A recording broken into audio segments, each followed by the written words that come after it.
Welcome to the fourth video in my ongoing series on authority websites. My name is Matthew and I'm from 22 Agency. And today I'm doing it slightly differently. We've got QuickTime movie recording and a QuickTime screen recording going on so that you can see what I'm talking about and see me at the same time. I've tried a few different configurations for this, but this one seems to be working the best. So if you have any feedback on that at the end, just pop it in the comments and let me know what you thought, what you think. Do you do it a different way? I'd love to know. Okay. Right, so in the previous video I said that I was going to be talking about what to include in your header and your footer for your website. And as I was prepping this morning, I realised that what I actually was going to be talking about was calls to action.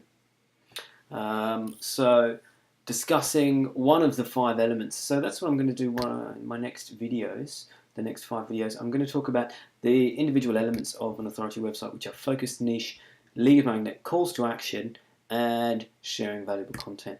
So I'm going to start with number 4. Nice and out of order there. We're going to start with calls to action. So let's jump in. If we have a look at the website here, this is the 22 Agency website. Let me just navigate quickly to the home page. Now, I will start with header and footer because that's what I said I was going to start with. So, we have a vertical navigation. There is a reason for that. When we launched this website, we had a very cool and trendy burger icon, like you do on the mobile menu, and that was it. There was no visible navigation. And what we found using Google Analytics, because you should always be testing and measuring, monitoring all the activity and looking for ways that you can improve things. What we found was that our bounce rate was really high. People were landing and then they were just leaving. And we realised, because most of our users were on desktop, that perhaps they weren't familiar with the burger icon to pull out the navigation. So we did away with that and added the vertical navigation with the visible menu. And we saw a dramatic decrease in our bounce rate. People were staying for longer, they were viewing more pages, they were taking in the content, they were viewing multiple pages. So that worked really, really well. So make sure that you've got analytics installed in your website and that you're looking at it and that you're monitoring the behavior of your users. There's a couple of other really cool tools that you can use for that, but I'll talk about those in another video. Right, so our header is actually vertical nav instead of horizontal, but it works the same way. We've got a logo. The logo is also a link to the home page. If you've got a logo, make sure it's an active link and not just a pretty picture. That is kind of expected by people. There's a few behaviours from websites that we're hardwired to expect, and when they're not there, it disrupts the user experience. It makes them a little uncomfortable. And they're more likely to leave your website. So just try and make sure that in your primary navigation, your logo is an active link, and that it's kind of sandwiched with home and with contact. That's where people expect things to be. There. Home should be the first link, contact should be the last link. We've been again trained to expect these things, and there should be an about page. People want to find out more about who's behind the business or who's behind the product or the service. We're social creatures, so do try and have an about page. Okay. Apart from that, on our you're pretty fluid. Apart from that, you can have whatever you like in between.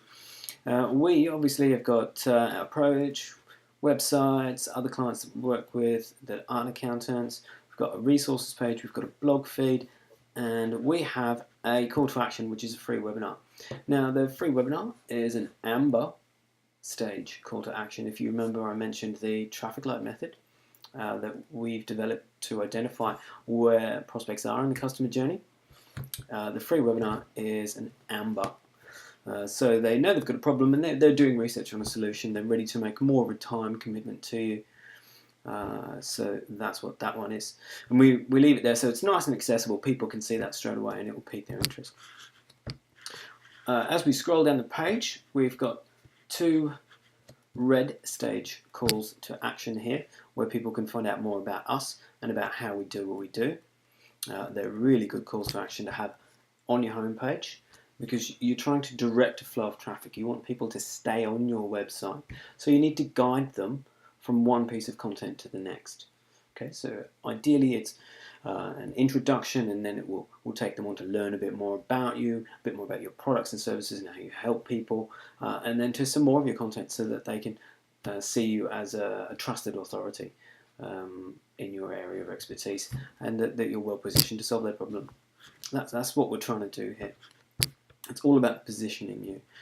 Okay, so as you continue to scroll down, we've got another call to action here. That is our lead, one of our lead magnets, where we can get their information so that we can, even when they leave the website, we can still continue the conversation. We can email market them. We've then got our positioning piece, as we discussed in the previous video, with another call to action: learn more. Are you interested in any of these things? Well, then learn more on how we can help you with those. Okay, so all the time you're piquing their interest and then offering them the next step. Pique their interest, offer them the next step. There's so much more than just a brochure site. We've got our blog feed, so we're sharing our valuable content. When you've got a blog feed, do try and have the date of publishing visible. It just shows them that you're producing regular content and that they need to be visiting your website all the time, because there's always going to be something new there. So do try and have that date visible. Okay, call to action. If they're not going to click through to any of these, maybe we can get them to click through to the blog feed itself. Okay, a bit of social proof, and then down in our footer, we've got another call to action with our newsletter. Sign up for the newsletter. That's really bland and boring. Don't just have a newsletter sign up. People want a bit more than that now, which is why we've got the very exciting download your free copy of the 100 Ways to Market Your Accounting Firm. That speaks right to one of the pains that they're having. Having a newsletter sign up, that doesn't really speak to a pain that your website visitor has got. And then also in the footer, we've got the page links, just kind of reordered and reintroduced. Meet 22, so that makes it very personal. And then just links to some important pages here, free resources where I can capture their email information. Blog, which is going to position us as an expert and authority. Contact us again. Reach out to me, give them the multiple ways that they can get in touch with the agency so that we can continue the conversation off the website. Why do we do it? Personalising it, deepening the relationship. Okay, all of these things are meant to build the relationship that you have with your client. Okay, I'm very quickly now just going to jump to the About page. The About page is the second most visited page on a website. If all you've got on your About page is a picture and a profile, then you're really wasting an opportunity. There's a lot of space on an About page, a lot of engagement with it, and you should really have heaps of things here for people to learn about, and a call to action. Make sure there's some way for you to get their data. Okay, so we've got a lovely introduction, who we are, what we do, why we do what we do, why we called the 22, that's a bit weird. Although agencies have very strange names now, Purple Frog and Green Biscuit and all kinds of strange stuff.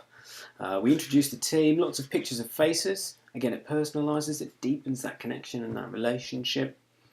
Call to action, get in touch with us. Now you know we're real people, get in touch, let's have a conversation. Another call to action for the 100 Ways document. Let's get their email address so we can take the conversation offline. Okay, always have call to action. Because this is in our footer, it's on every page. It may not be exciting, but if there's enough touches, if people see it enough times when they're going from page to page to page, it will eventually start to direct them and hopefully capture their data if they haven't already. Contact us page, very important page. It's very underrated. A lot of people don't make it very interesting or exciting at all. Try and make it a little bit different if you can, and try and get as much information as you can. Okay, so just on our contact page, really quickly here, we've got name, surname, telephone number, firm, email address. What type of business do you run? So immediately we can say, right, what kind of service are they looking for? I run an awesome accounting firm. Bam. what do you want help with, and then they can check a couple of boxes here if they want to. So then we already know what kind of conversation we're going to have when we reach out to them after they've left the message.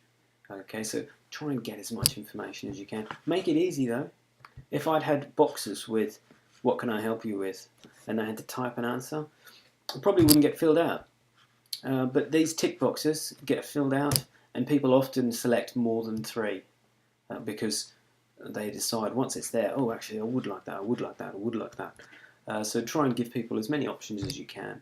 It again engages them with your brand, and it gives you something to talk about when you reach out to them. Something specific. Again, you're talking straight to their problems.